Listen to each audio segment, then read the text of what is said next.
రాత్రికాల ప్రార్థన. అత్యున్నతమైన సింహాసనంపై ఆసీనుడవై ఉండి నిత్యము వేవేల దేవదూతల చేత పరిశుద్ధుడు పరిశుద్ధుడు పరిశుద్ధుడు అని ప్రతి గానముల చేత కీర్తించబడుతున్న కొనియాడబడుతున్న మా ప్రియ పరలోకపు తండ్రి, మీకే స్తుతులు నాయనా, స్తోత్రాలు, వందనాలు చెల్లిస్తున్నాం ప్రభువా. అయా, ఉదయ కాలము లేచినది మొదలుకొని కూడా ఈ రాత్రి ఈ క్షణం వరకు మా అందరికీ కూడా మీ యొక్క ఉన్నతమైన కృప దయచేసి రక్షణ అనుగ్రహించి కాపుదల అనుగ్రహించి మీ కృపలో ఈ విధంగా సజీవులుగా నిలవబెట్టుకున్నందుకు స్తోత్రాలు. అవును తండ్రి, మా ప్రయాణాలన్నీ కూడా తండ్రి క్షేమకరంగా మార్చిన దేవుడవు నాయన. ఏ అపాయము ఏ ప్రమాదము మాకు సంభవించకుండా కాపాడారు తండ్రి. మాకు ఏ లోటు లేకుండా పోషించారు నాయన. మాకు ఏ లేమికరమైన పరిస్థితి ఎదురవకుండా కృప చూపించారు. మా ప్రతి పనిని దీవించారు, ఆశీర్వదించారు. మరొకసారి రాత్రి కాలంలో మీ పాద సన్నిధి నా కుటుంబంతో చేరి ప్రార్థించుకునే విలువైన అవకాశం, గొప్ప అవకాశం మాలో ఉన్న ప్రతి ఒక్కరికి దయచేసినందుకు కూడా మీకే కోట్లాది కోట్ల స్తుతులు తండ్రి, స్తోత్రాలు చెల్లిస్తున్నాం ప్రభువా. యెషయా గ్రంథము 45వ అధ్యాయము 2వ వచనము. నేను నీకు ముందుగా పోవచ్చు, మెట్టగానున్న స్థలములను సరాలము చేసేదను అని వాగ్దానం చేస్తున్నందుకు స్తోత్రాలు చెల్లిస్తున్నాం ప్రభువా. అవునయ్యా, ఎవరైతే వారి యొక్క భవిష్యత్తును చూసి భయపడుతున్నారో, ఎదురుగా ఉన్నటువంటి పరిస్థితులను చూసి వారు ఈ రోజున తండ్రి కృంగిపోయి ముందుకు సాగలేము అని అనుకుంటున్నారో, అయా వాగ్దానం చేస్తూ ఉన్నారు.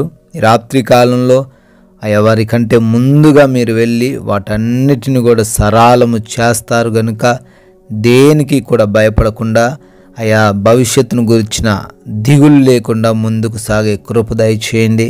ఈ ప్రార్థనలు ఏకీభవిస్తున్న ఏ ఒక్కరు కూడా కలవరము లేకుండా తండ్రి మీపై విశ్వాసం ఉంచి వారి జీవితాల్లో ముందుకు సాగే కృప దయచేయండి నాయన. ఎవరైతే బిడ్డలు రాత్రి కాలంలో ప్రార్థిస్తూ ఉన్నారో, ప్రార్థనలో ఏకీభవిస్తూ ఉన్నారో, వారందరిని బట్టి పేరు పేరున అడుగుతున్నాం, ప్రార్థిస్తున్నాం.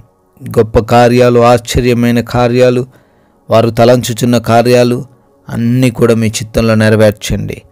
అనారోగ్యంతో ఉండి దుఃఖిస్తున్న, బలహీనతలతో ఉండి బాధపడుతున్న, హాస్పిటల్స్లో అడ్మిట్ అయిన పరిస్థితుల్లో ఉన్న, దురాత్మ శక్తుల చేత పీడించబడుతున్న ప్రతి బిడ్డను బట్టి కూడా అడుగుతున్నాం తండ్రి.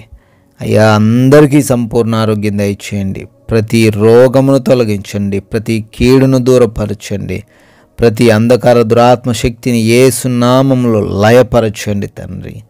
అదేవిధంగా అప్పుల్లో ఉన్నారు తండ్రి, అప్పుల నుంచి విడుదల దయచేయండి, కట్టగలిగే సామర్థ్యత దయచేయండి. మోసపోయారో, నష్టపోయారు నాయన, కృపా సహాయం దయచేయండి. వారి చేతుల కష్టార్జితాన్ని ఆశీర్వదించండి. అదేవిధంగా ఎవరైతే నాయన కుటుంబాల్లో గొడవలతో ఉన్నారో ఆయా గొడవలు తొలగించండి, సమాధానంతో ఉండే కృప దయచేయండి. యవన బిడ్డల గురించి ప్రార్థిస్తున్నాం. అయా, వారందరూ కూడా మారు మనసు పొందుకొని తల్లిదండ్రులకు లోబడుతూ మీ నామానికి లోబడుతూ జీవించే కృప దయచేయండి. ప్రతి ఎడిక్షన్ నుంచి, ప్రతి దుర్వ్యసనం నుంచి విడుదల దయచేయండి. భార్యాభర్తల మధ్య ప్రేమను దయచేయండి. రక్త సంబంధికుల మధ్య ఉన్న గొడవల నుంచి కూడా విడుదల అనుగ్రహించండి తండ్రి. ఆయా బిడ్డలు ఆయా దేశాల్లో ఉంటున్నారు, వారిని బట్టి ప్రార్థిస్తున్నాం. ఒంటరిగా ఉంటున్నారు, మీ క్షేమాన్ని దయచేయండి. ఆయా అక్కడున్న ఆ చట్టాలన్నీ కూడా తండ్రి బిడ్డలకు అనుకూలంగా ఉండుటకు కృప దయచేయండి. అదేవిధంగా ప్రార్థిస్తున్నాం. ఆ వీసా ఇంటర్వ్యూస్లోనూ, ఇమిగ్రేషన్స్ విషయంలోనూ మీ సహాయం అనుగ్రహించండి తండ్రి. ఎటువంటి ఆటంకాలు లేకుండా ముందుకు సాగే కృప దయచేయండి. అయా, మా భారతదేశాన్ని ప్రత్యేకంగా దీవించమని, ఆశీర్వదించమని అడుగుతున్నాం. దేశ సైనికులందరికీ మీరు తోడై ఉండమని, వారి కుటుంబాలను దీవించమని అడుగుతున్నాం ప్రభువా.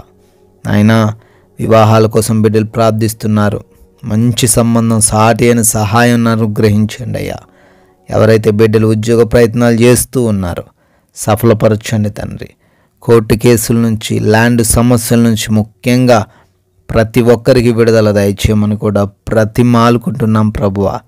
అదేవిధంగా లోన్స్ కొరకని, పెన్షన్స్ కొరకని, ట్రాన్స్ఫర్స్, ప్రమోషన్స్ నిమిత్తమని ఆయా గృహాల కోసమని అప్లై చేసుకున్నారు. వాటన్నిటిని బిడ్డలకు దయచేయమని కూడా బ్రతిమాలుకుంటున్నాం. ఆయా రిటైర్మెంట్స్ విషయంలో కూడా మీరు బిడ్డలకు తోడై ఉండమని బ్రతిమాలుకుంటున్నాం. ఎస్లాడి రాత్రిన గర్భఫలం లేని వారిని బట్టి అడుగుతున్నాగా బిడ్డలను దర్శించండి తండ్రి.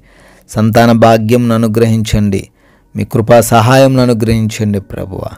అదేవిధంగానైనా ఈ రాత్రి కాలంలో మేమందరము కూడా సేద తీరబోతున్నాగా కంటి నిండా నిద్ర మాకు దయచేయమని అడుగుతున్నాం. అపవాది క్రియలు, దురాత్మ శక్తులు, దొంగలు, శత్రువుల ఆలోచనలు, ఏ హానికరమైన పరిస్థితులు ఈ రాత్రి కాలంలో మమ్మల్ని చేరకుండా, ముట్టకుండా మీ యొక్క అగ్ని కంచి దయచేయండి. నిద్రలేమి, పీడకల సమస్యలతో ఎవ్వరు కూడా ఇబ్బందులు పడకుండా వారందరికీ కంటి నిండా నిద్రను దయచేయమని, అయా మమ్మల్ని, మా కుటుంబాన్ని మీ పాసని పెడుతూ ఉండగా మరల ఉదయాన్నే సజీవ సంఖ్యలో మమ్మల్ని నిలవబెట్టుకొనమని యేసుక్రీస్తు వారి పరిశుద్ధమైన నామంలో ఈ ప్రార్థనను అడిగి వేడుకుంటున్నాం తండ్రి. ఆమెన్.